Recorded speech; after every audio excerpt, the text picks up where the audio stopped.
Bueno, pues hola a todos, bienvenidos a un nuevo episodio del podcast. En esta ocasión, pues como veis, me vuelvo a encontrar yo solo, por un motivo muy sencillo. Esta semana tenía que dejar margen para que llegase la entrevista, porque tenía que dejar una semana entre medias, porque para introducir la siguiente entrevista hace falta hablar de libros. Otra vez voy a hablaros de libros. Qué sorpresa, David, hablándonos de libros. Y este programa vamos a hablar de libros que te hacen reflexionar sobre la historia. Por un motivo muy sencillo. La próxima invitada que tenemos aquí es la dueña del blog La historia en mis libros. ¿De acuerdo? Entonces, si queremos tratar sobre los libros de historia, la narrativa histórica, la ficción histórica, pues tendremos que hacer una pequeña introducción de 3 libros que te van a hacer reflexionar acerca de la historia. Y voy a empezar con el primero. Así, a sangre y fuego, ¿de acuerdo? Los que lo estéis viendo en YouTube, lo estaréis viendo ya. A los que me escucháis desde el podcast aquí en iVoox, o a los de iVoox os dejo el enlace a YouTube aquí abajito. Y, por supuesto, a los de YouTube os dejo el enlace a iVoox aquí abajo. ¿De acuerdo? Si no os parece bien, me da igual, lo voy a seguir haciendo. Bien, son los pilares de la Tierra. Los pilares de la Tierra es, por muchos considerados, la obra maestra de Ken Follett. Ken Follett es un autor británico, por tanto nos va a contar la historia de la Edad Media de las Islas Británicas, Inglaterra más concretamente. Este hombre, Ken Follett es galés, pero los pilares de la Tierra se ubica en Inglaterra, en Kingsbridge para ser exactos, ¿de acuerdo? Kingsbridge es una localidad ficticia, no existe, no la busquéis en Google porque es un mundo que crea el señor Ken Follett a partir de esta novela. Supongo que habrá trabajado pues toda la creación de mundos, el world building y tal, pero es una ficción, ¿de acuerdo? No existe la ciudad de Kingsbridge. Pero sí que se aproxima mucho a lo que, a lo que eran en aquella época los prioratos y los monasterios de clausura de monjes y abades de aquella época de la plena Edad Media, ¿de acuerdo? Siglo X-XI, quiero recordar. Un segundito que os lo confirmo. No, miento, siglo XIII, entonces ya estamos hablando de la Baja Edad Media. Tiene una continuación, es un mundo sin fin, pero no es un libro que te hace reflexionar tanto como este. ¿Por qué lo recomiendo? Porque, aparte de ser un clásico de la narrativa histórica, de la ficción histórica, se trata de un libro que pues refleja de manera muy fiel pues las conjuras, las tradiciones que existían en aquella época.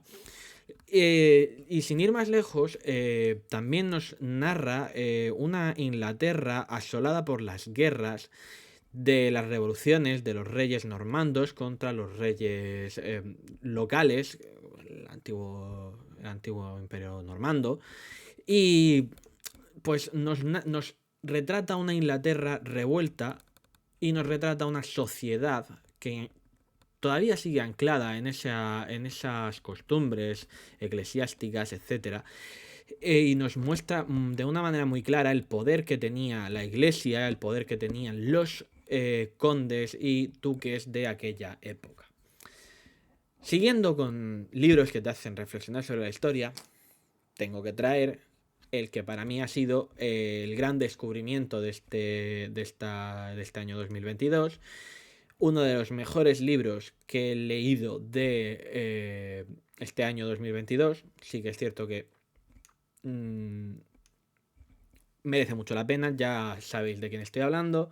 Estoy hablando de La Última Sultana. La Última Sultana, como sabéis, estuvo Andrea de Morales por aquí.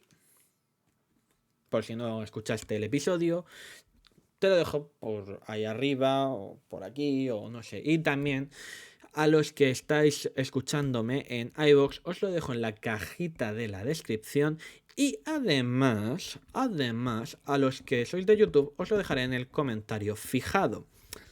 ¿Por qué tengo que traer a la última sultana? Bueno, la última sultana es un retrato de Moraima. Es una crónica de la última gran mujer de Al-Ándalus. Es una novela maravillosa. Lo digo muy en serio. Andrea es una persona maravillosa, lo digo muy en serio. Por haber querido venir a hablar con un pagafantas como este, un pringao de turno, que habla de libros de historia y de entrevista a autores de novela histórica en este podcast, y además habla de novela histórica y de sus vivencias, etcétera, en su canal de YouTube, que lo tengo un poco muerto, pero volveré, no os preocupéis. Tengo que encontrar ideas todavía, porque la verdad es que estoy un poco estancado. Pero La última sultana, aparte de ser un libro muy lírico, como hablé con Andrea, de ser un libro muy dulce, y muy triste. Tenía mucha razón Andrea, es un libro muy triste, de una persona que es una persona muy afligida por derrotas y por problemas que le han ido causando la existencia de esa ausencia de Baraka, como dice el propio libro, como se creía en la época nazarí. Nos retrata la corte de la Granada extinguiéndose. ¿De acuerdo? Estamos hablando de un libro que ubica su acción temporal durante el siglo XV, finales del siglo XV. Recordemos que la Guerra de Granada se desarrolló de 1481 a 1492. 11 años de guerra, una barbaridad, pero Isabel estaba así de empeñada y pues lo consiguió. Nos narra pues la vida dentro del harén o de la familia del sultán de Granada. ¿De acuerdo? Es una novela que te hace reflexionar mucho sobre qué papel real tenía la mujer en la corte alhambreña, qué papel tenía realmente la mujer dentro del mundo medieval, especialmente las mujeres musulmanas, porque no se sabe mucho de las mujeres, se conocen pocas mujeres que hayan trascendido tanto como fue, por ejemplo, Isabel de Castilla, estoy hablando de la Baja Edad Media, o como fue Aisha bint al-Amar, que sale en el libro, y de la cual Andrea nos habló en el podcast. Insisto, lo tenéis arriba y en la cajita en el comentario fijado, y los de iVoox lo tenéis en el cajón de la descripción de este podcast. Las notas del programa que llaman muchos podcasters. Yo prefiero llamarlo la descripción. Es un libro que sin duda alguna, si queréis reflexionar y queréis pensar acerca de la realidad histórica de las mujeres en Al-Ándalus, por lo menos en el tardío Al-Ándalus, en el reino nazarí de Granada, tenéis que leerlo. De verdad. Y no puedo terminar este episodio, sé que va a ser súper cortito, va a ser breve, pero tengo que hablar de un libro que a mí me cambió especialmente la vida. Y este libro es este. Los que lo veis en YouTube sabéis que es Patria. Los que estáis escuchándome acabáis de adivinar que se trata de Patria de Fernando Aramburu. Es un libro duro. Para mí es uno de los libros más duros de los que he leído yo en mi vida. Nos narra la historia de dos familias. En una época en la que el conflicto por el País Vasco, el conflicto con ETA, era muy, muy, muy, muy, muy duro. Es un libro que yo me lo he leído y me lo he luego escuchado en audiolibro. Y sin duda es desgarrador escuchar este libro. Te hace pensar cómo era la vida de los familiares de los etarras. De cómo amigos de toda la vida, de repente, por ser señalados por la banda terrorista, dejan de hablarles. Es un libro que te hace pensar por qué esta organización hizo lo que hizo. ¿Por qué esta organización ha tenido tanto poder en la política española? ¿Por qué esta organización sigue llenándonos las bocas casi 6 años después de su definitiva entrega de las armas? ¿Por qué esta organización sigue dividiendo familias y sigue creando tanto resquemor dentro de la sociedad vasca? Porque cuando vas a País Vasco, yo iré en un par de semanas, si puedo os traigo un blog.